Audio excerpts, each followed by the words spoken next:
사랑하는 성도 여러분, 7월 30일 주일 아침입니다. 하나님의 은혜와 평강이 함께하기를 축복합니다. 좋아요, 구독 꼭 눌러주세요. 우리 천만 성도 큐티하는 그날까지 함께 달려가도록 하겠습니다. 오늘 우리에게 주시는 하나님의 말씀은 사도행전 16장 11절에서 18절까지의 말씀인데요, 우리 17절과 18절의 말씀 같이 읽도록 하겠습니다. 그가 바울과 우리를 따라와 소리질러 이르되 이 사람들은 지극히 높은 하나님의 종으로서 구원의 길을 너희에게 전하는 자라 하며 이같이 여러 날을 하는지라. 바울이 심히 괴로워하여 돌이켜 그 귀신에게 이르되 예수 그리스도의 이름으로 내가 내게 명하노니 그에게서 나오라 하니 귀신이 즉시 나오니라. 아멘. 바울의 2차 전도 여행은 너무나 재밌습니다. 자기의 그 고향을 지나서 길리기아, 다소, 드베 그리고 그 이고니온, 이고니온을 지나서 이제 갈라디아 지역을 이렇게 지나서 주의 성령님께서 아시아에서는 더 이상 전하지 말라라고 이야기합니다. 제가 오늘 지도를 보면서 가만히 생각해 보니까 바나바가 이 아시아 전도 여행을 떠났지 않습니까? 어쩌면 바울과 아시아 전도에서 만날 수도 있지 않았을까 이렇게 생각이 되었습니다. 바나바는 구브로로 떠났고 바울은 반대쪽으로 떠났는데 어떻게 만나는 점이 있지는 않을까 이런 생각도 해보는데요.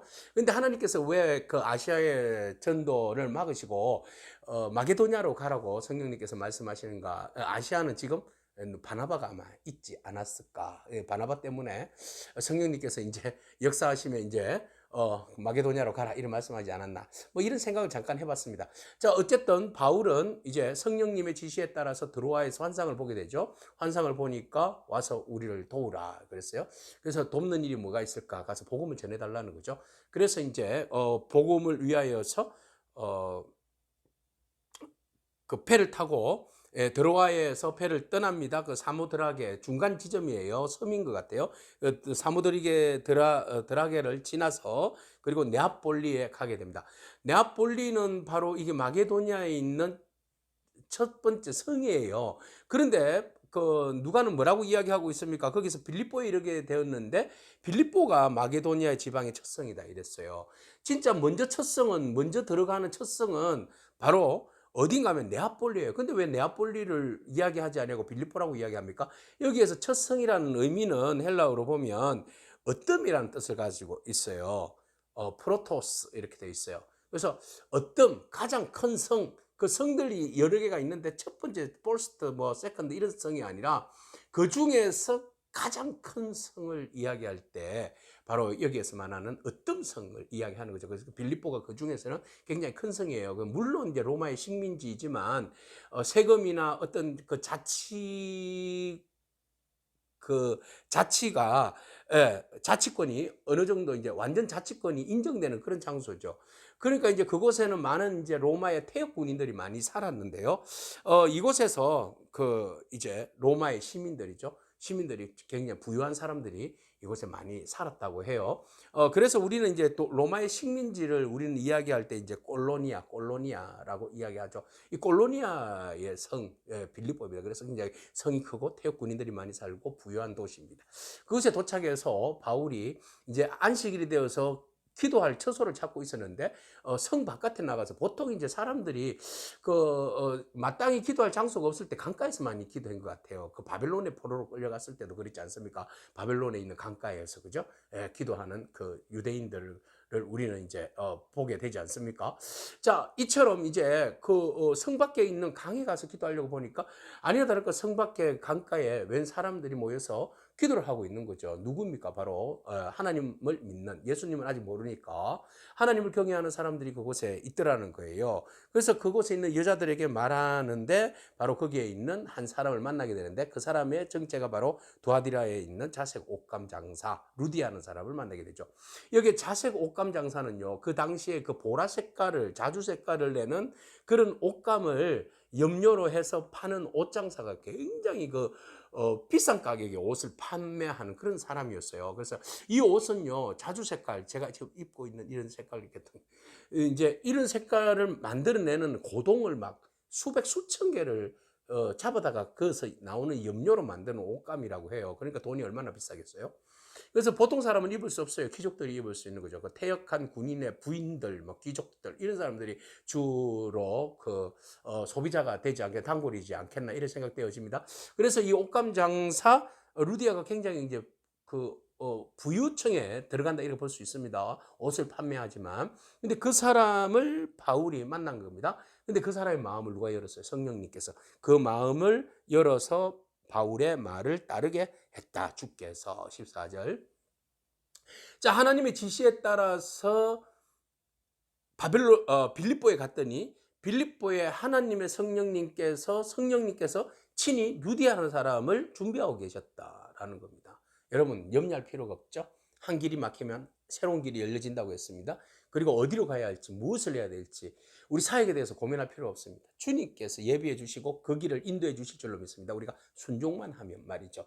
주님께서 그곳에서 일하시는 줄로 믿습니다. 루디아를 만나게 했습니다. 루디아는 보통 사람 아닙니다. 빌립보에서 바울이 사역할 수 있도록 집을, 거처를 예비해 주는 사람이고 그 다음에 후원을 해주는 사람입니다. 선교 그냥 할 수 있습니까?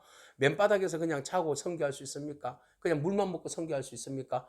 든든한 후원자가 필요하지 않습니까? 그래서 그 후원자의 역할을 성령님께서 이 루디아의 마음을 돌이켜서 예수를 믿게 하고 세례를 받게 하고 고넬로의 집안처럼 그죠? 온 집안이 세례를 받아서 예수 그리스도를 믿게 되었고 그 자기 집으로 초대하게 돼. 강권적으로 우리 집에 와서 있으라고. 유할 데가 없으면 우리 집에 오시라고. 그렇게 해서 이 바울을 초청합니다. 나를 주 믿는 자로 알거든. 그죠? 내 집에 들어오세요. 그래서 유숙하세요. 강권적으로 머물게 했습니다. 그래서 바울은 못 이기는 척하면서 그럴까요? 하면서 이제 빌립보에서 지나면서 이제 본격적으로 거기가 선교 센터가 되는 거죠. 루디아 집이. 그렇게 해서 복음 사역을 하게 됩니다. 여러분들의 집이, 여러분들의 거처가 선교 센터가 되기를 축복합니다. 할렐루야. 그래서 이 선교사님들이 얼마나 힘을 얻고 선교를 하는지 모릅니다. 힘을 내어서 루디아 때문에 루디아가 뭐 먹거리 제공해 주죠. 용돈도 줬는지도 모르겠습니다만은 자 어쨌든 힘을 얻어서 바울이 그곳에서 복음을 막 전합니다. 복음을 전하는데 때마침 한 여인이 나타난 거예요. 미친 여자가요. 미친 여자가 나타나가지고는 미친 건 아니죠. 귀신 들렸어요. 귀신이 들려가지고는 막 바울 앞에서 얼쩡거리는 거예요. 근데 그 귀신 들려서 점을 쳐주는데 이 점을 쳐줌으로 인해서 보니까 혜택을 보는 사람들이 좀 몇 명 있었어요. 한 사람뿐만 아니라 점 치는 사람, 점 치는 사람 주인들에게 이렇게 표현하고 있어요. 이 여인 하나로 인하여서 다른 여러 명이 좀 이렇게 큰 이익을 본 것 같습니다. 자, 이 사람은 점치는 귀신이라는 것은 피톤의 영을 가진 사람. 피톤은 그리스 신화에 나오는 뱀, 용 뭐 이런 거예요.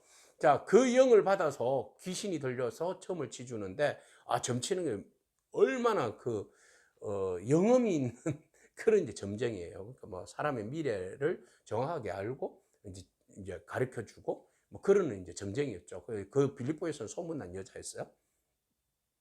자, 바울이 기도하려고 가는데 그 여인이 보고는 소리를 지릅니다. 그래서 귀신이요, 귀신같이 알아들어요. 바울이 누구인지 정체를 알고 있어요. 자, 바울의 정체가 뭡니까? 지극히 높으신 하나님의 종입니다.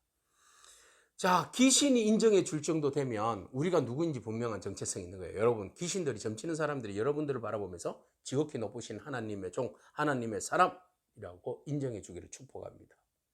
그래야 우리가 내가 하나님의 그토록 사랑받는 귀신도 나를 인정해 주는 그런 뭐 인정받을 필요도 없지만은 인정받으면 걔네들이 떨리게 되어 있습니다. 그래서 우리는 누구인가라고 이야기할 때에 우리는 누굽니까? 지극히 높으신 하나님의 아들, 하나님의 자녀, 하나님의 종, 박종찬 이렇게 되는 겁니다. 자, 그렇게 해서 바울에 대해서 분명히 알았어요. 그리고 난 다음에 그가 또 이야기합니다. 사역을 이야기합니다. 네가 누구이면 너희의 그 정체성이 무엇이면 네가 하는 사역이 무엇인지를 말하고 있는데 귀신이 이야기해 주는 거예요. 자, 뭐라고 이야기합니까? 구원의 길을 너희에게 전하는 자라. 구원의 길을 전하는 사람. 바울의 역할은 지극히 높으신 하나님의 종으로서 구원의 길을 전하는 사람, 예수 그리스도의 복음을 전하는 사람이다. 분명하게 천명하고 있습니다. 자, 귀신이 귀신같이 아는 이 바울의 정체성과 바울의 사명, 오늘 우리들의 정체성과 우리의 사명이 분명하기를 원합니다. 우리는 하나님의 부르심을 받은 전지전능하신 하나님의 부르심을 받은 지극히 높으신 하나님의 부르심 받은 종입니다. 그리고 우리는 구원의 길, 예수 그리스도의 구원의 길을 전하는 사람입니다. 할렐루야. 이 정체성을 여러분 잊지 않기를 바랍니다. 우리가 무엇을 하든지 어떤 직업을 가지든지 그 현장에서 우리는 구원의 길을 소개하고 구원의 길을 전하는 사람입니다. 오늘도 우리도 생명 살리는 일에 열심을 내고 있는 겁니다. 자, 그리고 나니까 귀신이 몇 날 며칠을 따라다니면서 그렇게 괴롭히는 거야. 지극히 높으신 하나님의 종이여, 당신들은 구원의 길을 열어가는 사람입니다. 이러니까 자기가 스피커가 되어준 거예요. 그래서 아무리 좋은 이야기라도 자꾸 들으면 기분이 안 좋습니다. 바울이 귀찮은 거예요. 아우, 저걸 어째. 그래서 나사렛 예수 이름으로 명하노니 귀신아 떠나가라 이랬어요. 할렐루야. 나사렛 예수 이름으로 명하노니 귀신아 떠나가라 이렇게 선포한 겁니다. 그럴 때 그 여인이 깜짝 놀란 거예요. 아이고! 그러더니 그냥 귀신 휙 떠나가 버린 겁니다. 자, 여기에서 바울의 권세와 능력이 어디에서 왔어요? 예수의 이름으로 왔어요. 예수의 이름이 귀신도 떠나가게 하는 줄로 믿습니다. 오늘 너무나 귀한 사역을 보여주고 있어요. 자, 하나님께서 모든 우리의 사역과 우리의 일들을 예비하고 계시고 그 길을 가게 하시고 그 길에 좋은 루디아와 같은 사람도 붙여주시고 또 걱정 없이 주의 일들을 잘 감당할 수 있도록 후원도 열어주시는 줄로 믿습니다. 오늘 여러분들의 사역 가운데 하나님께서 철저한 후원자가 되어주시고 또 사람을 붙여주시는 줄로 믿습니다. 그 하나님을 기대하기를 바랍니다. 포기하지 마세요. 그리고 그 일들을 감당할 때에 여러분 우리의 사역은 예수 그리스도를 증거하는 겁니다. 예수 그리스도를 전하는 겁니다. 구원의 길을 전하는 겁니다. 귀신같이 알았지만 그는 예수님을 분명히 알았지만 믿지는 못했죠. 네, 믿으면 망하니까. 그래서 오늘 우리는 누구입니까? 지극히 높으신 하나님의 종으로서 구원의 길을 열어가는 사람인 줄로 믿습니다. 그 구원의 길은 누구를 통하여서만 이루어집니까? 예수 그리스도 이름. 예수 그리스도 이름만이 우리를 구원할 수 있는 줄로 믿습니다. 그래서 그 귀신 들린 여종 구원해 줬어요. 그죠? 예수 이름으로 명하노니 귀신아 떠나가라 하고 귀신은 떠나가고 그 여인은 구원을 받은 겁니다. 오늘 여러분 모든 묶인 것들로부터 예수 이름으로 명하노니 떠나갈지어다 구원이 임할지어다. 할렐루야. 구원이 임한 줄로 믿고 오늘도 우리의 지극히 높으신 주님의 이름을 찬미하기를 축복합니다. 아멘. 기도하겠습니다. 주님 감사합니다. 복음 전도를 돕는 사람도 있고 복음 전도를 방해하는 사람들도 있습니다. 오늘 우리가 방해하는 자의 자리가 아니라 복음 전도를 돕는 자의 자리에 서서 함께 협력하여서 주님의 나라를 세워가고 전해가는 그런 저희들 되게 하여 주시옵소서. 예수 이름에 소망이 있고 예수 이름에 능력이 있고 예수 이름에 권세가 있음을 선포하기를 원하오니 하나님 그 이름만 붙들고 나가게 하옵소서.